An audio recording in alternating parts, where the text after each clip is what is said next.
दिल्ली में सत्ता हिलाने की तैयारी। 15 दिन 35 पार्टियां और मोदी सरकार में बेचैन। ममता, राहुल, स्टालिन एक मंच पर। जी हाँ, क्या शुरू हो चुकी है मोदी सरकार की उल्टी गिनती। देश संकट में है, अब विपक्ष यहाँ पर करने वाला है बड़ा खेल।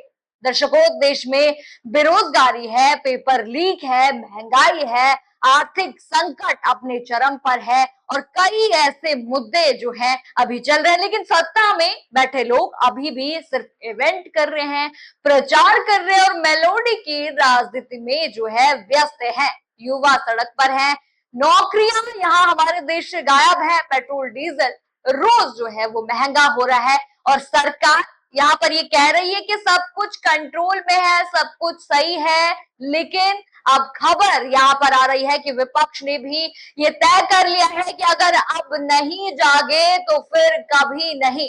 नमस्कार, मैं हूं राधा राणा और आप देख रहे हैं पीआरबी। सबसे पहले बढ़ते हैं आज की टॉप हेडलाइंस की ओर, क्या इस मुद्दे पर चल रही हैं।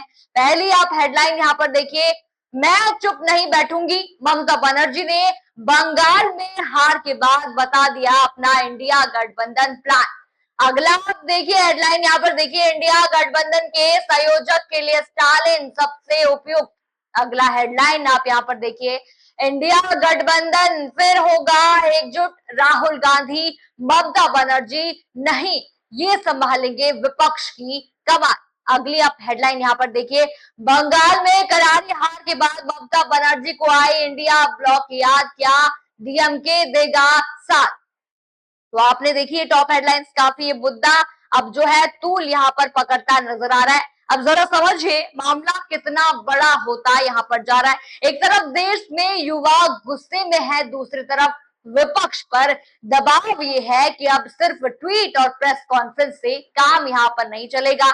और अब सोशल मीडिया पर भी जो है ट्वीट्स वायरल हो रहे हैं, लोग जो है वायरल यहाँ पर ट्वीट कर रहे हैं। पहला आप ट्वीट यहाँ पर देखिए, रतन आचार्य का ये ट्वीट अभी इस वक्त वायरल चल रहा है। पहला ट्वीट ये देखिए, ममता बनर्जी ने बंगाल चुनाव हारने के बाद दूसरी बार कहा इंडिया गठबंधन की बैठक होनी चाहिए। उन्होंने आगे लिखा, जब इंडिया गठबंधन बना तब बंगाल में 42 सीटों में से एआईटीसी ने कांग्रेस को 01 सीट भी नहीं दी। अगला उन्होंने लिखा कि बंगाल विधानसभा चुनाव से पहले भी कांग्रेस ने गठबंधन पैरवी की, लेकिन ममता बनर्जी ने कांग्रेस से गठबंधन नहीं किया था। अब कल ममता बनर्जी ने कहा कि जून के पहले सप्ताह में इंडिया गठबंधन की बैठक जो है वो होनी चाहिए। उन्होंने यहाँ पर लिखा कि नोट, बंगाल विधानसभा चुनाव से पहले ममता बनर्जी एआईटीसी कांग्रेस से गठबंधन किया होता तो आज ममता बनर्जी बंगाल की सत्ता से बाहर न होती।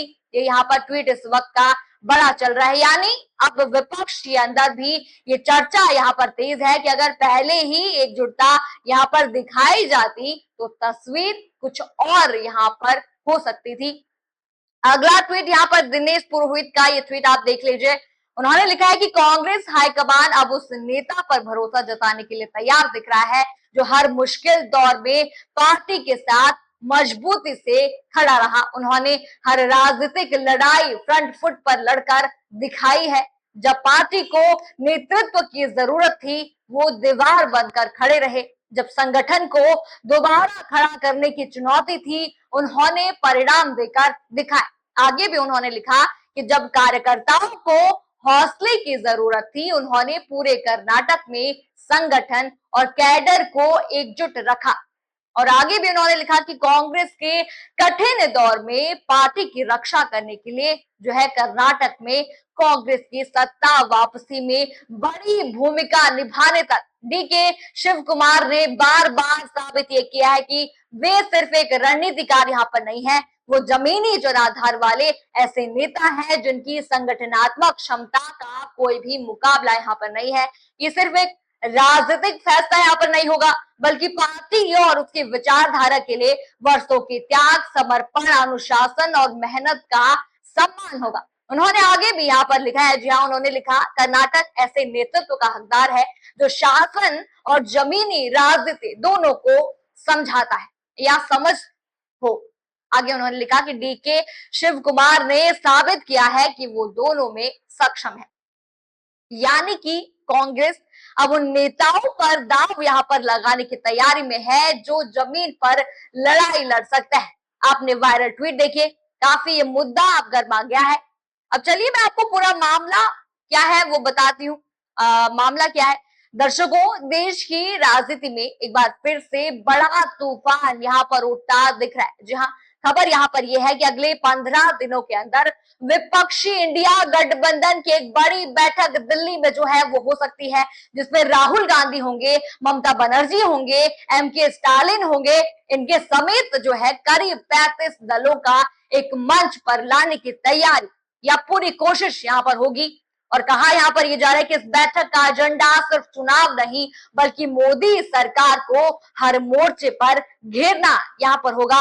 दोस्तों, सवाल सिर्फ राजनीति का इस वक्त यहाँ पर नहीं है, सवाल युवाओं का है। पेपर लीक यहाँ पर हो रहे हैं, एसएससी हो या नीट हो, हर परीक्षा में इस वक्त जो है विवाद चल रहा है, विवादों के घेरे में हर परीक्षा है। पेट्रोल डीजल चुनाव खत्म होते ही महंगा जो है वो हो गया, महंगाई लगातार बढ़ रही है, लेकिन बीजेपी के पास हर सवाल का जवाब सिर्फ प्रचार और इमोशनल राजनीति या कहे तो धर्म की राजनीति है। और यही वजह यहाँ पर है कि अब विपक्ष भी समझ यहाँ पर चुका है कि अगर अभी ये एकजुट नहीं हुए तो जनता उन्हें भी माफ नहीं करेगी, यानी विपक्ष को भी जनता माफ नहीं करेगी। दर्शकों, सबसे बड़ी बात यहाँ पर यह है कि जनता अब सिर्फ भाषण यहाँ पर नहीं चाहती है, जनता एक मजबूत विपक्ष यहाँ पर चाहती है, क्योंकि लोकतंत्र में अगर सत्ता बेलगाम हो जाए तो विपक्ष का मजबूत होना यहाँ पर जरूरी जो है वो हो जाता है। और सच यहाँ पर कहें तो विपक्ष की हालात भी कम जिम्मेदार इसमें नहीं रही। 4 ट्वीट है, एक प्रेस कॉन्फ्रेंस है और फिर सब कुछ शांत जो है वो हो चुका होता है। लेकिन अब शायद विपक्ष को भी एहसास यहाँ पर हो चुका है कि बीजेपी से लड़ाई टीवी स्टूडियो में नहीं, सड़क पर लड़नी होगी और या सड़क पर लड़नी भी पड़ेगी। ममता बनर्जी की बेचैनी इसलिए भी यहाँ पर बड़ी है क्योंकि बंगाल चुनाव के बाद उन्हें बड़ा झटका यहाँ पर लगा है। राहुल गांधी भी लगातार आक्रामक मोड़ पर यहाँ पर दिखे हैं और अब सवाल यहाँ पर यह है क्या वाकई ममता, राहुल और स्टालिन एक साथ मजबूती से जो है वो खड़े होंगे या फिर पिछली बार की तरह ये गठबंधन भी सिर्फ फोटो और मीटिंग तक सीमित जो है वो रह जाएगा। दर्शकों, आने वाले 15 दिन देश की राजनीति की दिशा तय कर सकते हैं, देश की राजनीति में भूचाल भी ला सकते हैं, बीजेपी को कटघरे में खड़ा भी कर सकते हैं। अगर विपक्ष जो है एकजुट हुआ तो बीजेपी के लिए चुनौती बढ़ सकती है, उनकी कुर्सी खतरे में तक आ सकती है। लेकिन अगर फिर वही अहंकार, सीटों की लड़ाई और अंदरूनी राजनीति यहाँ पर विपक्ष में हुई तो जनता शायद इस बार विपक्ष को भी माफ यहाँ पर नहीं करेगी। फिलहाल इस खबर पर आपकी क्या राय है? क्या विपक्ष मोदी सरकार को चुनौती दे पाएगा? क्या ये धर्म की राजनीति को चुनौती दे पाएगा या फिर ये भी सिर्फ एक राजनीतिक ड्रामा बनकर यहाँ पर रह जाएगा? क्योंकि यहाँ पर इस वक्त सत्ता हिल भी सकती है, कुछ भी यहाँ पर हो सकता है, क्योंकि ये मीटिंग बहुत बड़ी होने वाली है, कुछ भी यहाँ पर मोदी सरकार के खिलाफ हो सकता है। आपको क्या लगता है, क्या सच में विपक्ष जो है अब मजबूत हो चुकी है? हमें कमेंट सेक्शन में जरूर बताइए और बने रहिए पीआरबी के साथ ही चैनल को लाइक करें, शेयर करें, सब्सक्राइब करें। धन्यवाद।